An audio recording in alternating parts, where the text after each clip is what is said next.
So welcome to this bonus episode of Drunk Bible Study. So we read a lot of recap today. A lot of stuff that we'd already seen before. We had some Groundhog's Day and some deja vu. And one of the things that we mentioned during the episode was this thing about Asherim or Asherah, who, God just sort of in a passing note, Yahweh was like, and destroy their idols to this thing. And Dedeker started looking into that. Why is this important to you, God? Right. Like, why this one by name? What's that about? And Dedeker, you had looked up some stuff in the Wikipedia, right? About, like, did you see any more about that? Like, what the deal is with this? Is she like a goddess or what?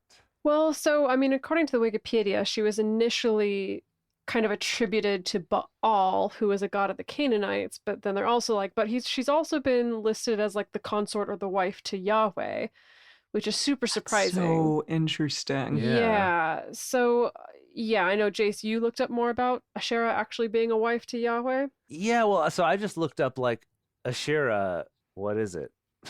I don't think I quite typed that into Google, but something to that effect. So what came up for me was this article that's talking about a scholar, like a biblical scholar, who's suggesting that there's evidence that Yahweh, that God, had a wife, essentially, or a partner god.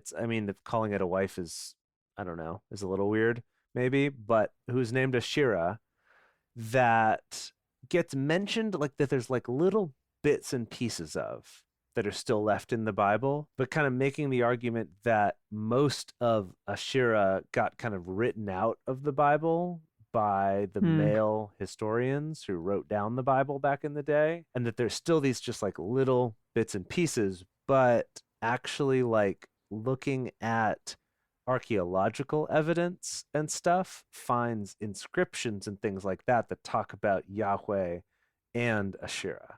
Yeah, so in my research, I came across apparently the name that they have for like the writer who wrote most of like the story of Adam and Eve and most of the narrative that's in the Torah, or the first 5 books of the Hebrew Bible. They call him the Yahwist. The Yahwist. That's a good name for a podcast right there. Yeah, the Yahwist, because he was the first author of the Hebrew Bible to use the name Yahweh for God.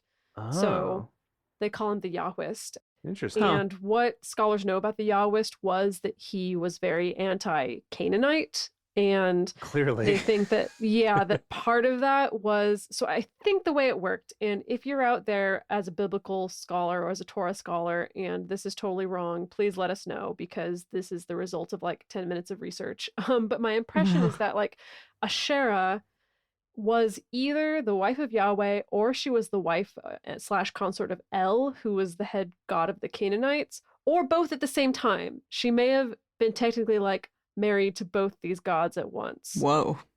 Dang. And I love that. As Israelite sentiments became more and more anti-Canaanite, there was more of this push to include Asherah in that Asherah is one of those Canaanite gods or goddesses, and so we need to really separate ourselves from her. But the thing is, like Jace was saying, even in the archaeological record, like there's evidence that it's like even in the Temple of Solomon, there was still an Asherim pole, which was something that was, an object attributed to worship of the goddess Asherah, that it was very much a part of like inherent Israelite worship was including Asherah. But then by the time it came around that like this writer was writing all these stories, there was this like anti-Canaanite sentiment and this very like pro-monotheistic sentiment. And so they had to kind of try to like really minimize her role and really also demonize her, essentially. Yeah, because apparently the Hebrew Bible, the Torah, refers to Asherah about 40 times, but pretty much always in negative terms. Yeah. So there's a bunch of scholars that are mentioned in this article, but one is J. Edward Wright, who's the president of the Arizona Center for Judaic Studies and the Albright Institute for Archaeological Research, that he's quoted as one of the people talking about these ancient Hebrew inscriptions that mention Yahweh and his Asherah, as in those two kind of being together. And he talks about the fact that Asherah is not totally edited out of the Bible, and that there are these little traces that remain, and then that combined with archaeological evidence and references to her in other texts from nations that bordered Israel and Judah, that they can kind of reconstruct her role in this area. One thing that mentions here is that some other names that Asherah was known by was Astarte, like Astarte, which is definitely a name I've heard before. I can't remember where, but I've definitely heard Interesting. about that as Astarte. And Istar or Ishtar, Oh yeah, Istar. Ishtar. I've heard that one. Yes. Yeah, those were like other names that she went by, which I'm like, oh, those names I've heard before, even if I haven't heard of Asherah. And then he also talks about the fact that some English translations translate Asherah as sacred tree. Oh, wow. I like that. This particular scholar, though, Wright, says that this seems to be in part driven by a modern desire, clearly inspired by the biblical narratives, to hide Asherah behind a veil once again. Kind of like making her into not a god, but just like, oh, this sacred tree, whatever. Just this tree. Right. Interesting. Yeah, so it's interesting, but you were right in the episode that like a lot of these talk about her being this powerful fertility goddess. Huh. Yeah. Gosh, it's Wow. so fascinating. And geez, I'm just a little bowled over by it. Like we keep coming back to this same theme of how like translators and writers and stuff have so much influence over these things, especially back at a time when you can't really fact check this stuff. Yeah. I know, Yeah. that's so interesting. Mhm. Well, and I was kind of riffing on during the episode the fact that like so many things in this episode were covered in previous episodes, and we were talking about how like it all just became sort of a big deja vu. And so I was wondering like why is so much of Exodus like spent repeating itself? And it seems like we've kind of been here before with other books as well. Yeah. So I found an interesting explanation on holytrinity.net, which talks about the fact that like God is kind of giving himself to these people, but then they like sin against him immediately with the golden calf. And so it says that Exodus spends so much time on the construction of the tabernacle because the tabernacle is the place where sin is dealt with. So it says, this is the place where the problem is solved about how a holy God can dwell in the midst of a sinful people. The tent curtains, and especially the thick veil, served as a separator, a dividing barrier between God and the people, so that God would not break out against them and kill them, which apparently is Exodus 33:5. Have we gotten there yet? Yeah, we just did that. That was regarding this. Yeah. Right. I guess different way of putting that, but it was that thing of God being like, don't let people look on me or I'll kill them, I guess. Or else I'll kill them. Yeah. Huh. It says also the tabernacle was a place of sacrifice so that the sins of Israel could be atoned for. While the solution was not permanent, it did facilitate communion between God and his people. Wow. Interesting. Yeah. Yeah. So I don't know. It's just like we got to talk about this place a lot because it's where sin is dealt with and everyone be sinning in these chapters. Yeah.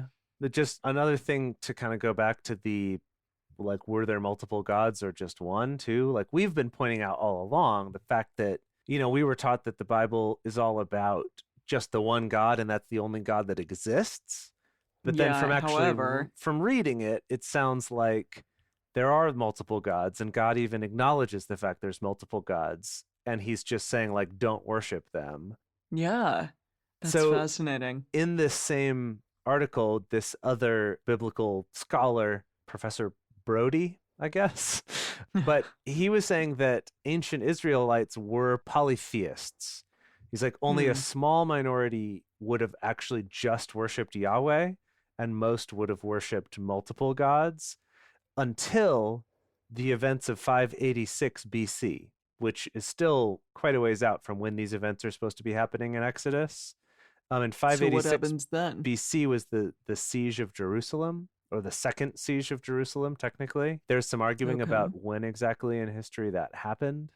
But in that year, an elite community within Judea was exiled to Babylon, and the temple of Jerusalem, or the temple in Jerusalem, was destroyed. This led to, according to him, quote, a more universal vision of strict monotheism, one God, not only for Judah, but for all of the nations. So that's really interesting too. I had never heard about any of that before, but this idea that Yeah. some other sort of political and kind of war-based things could have happened that would have influenced going back and being like, now that we're writing these stories, we're going to change these to be more monotheistic because of these things that have happened. Interesting. Yeah, I'd love to learn Well, it more reminds about me that. because there was something similar that happened in Egyptian history where Oh, the really? pharaoh, I think it was Akhenaten who decided like we're monotheists now. We're all going to worship Ra, and Ra is going to be the only god. And Ah. also, incidentally, Ra and I are maybe the same person. um, So awesome. you know, where it was like this really uncompromising like monotheism, but it didn't last. Like after Akhenaten died, like the Egyptians were like, well, that's over. Now we can go back to worshiping all the other gods. But I think that is interesting that it was also politically linked. So he's like, I've gotten a message from the gods that actually there's just one God and it's Ra. Worship just Ra. I am Ra. And they're like, wait, what'd you say? He's like, oh, I don't Maybe know. something like that. I don't know if it was a full 1-to-1, but I think it was kind of like I'm only That's worshiping funny. just Ra, and now everyone else has to as well. I see. I Yeah. see. And I am Yeah. Ra. Like, what? What'd you say? Did you say Oh, something you about you are? being Ra? I don't know Yeah. what you're talking about. I'm Ra. Yeah, that's my conclusion. I love it. All right, well, that was fun. I'd love to learn more about these things, but that will have to wait until next time.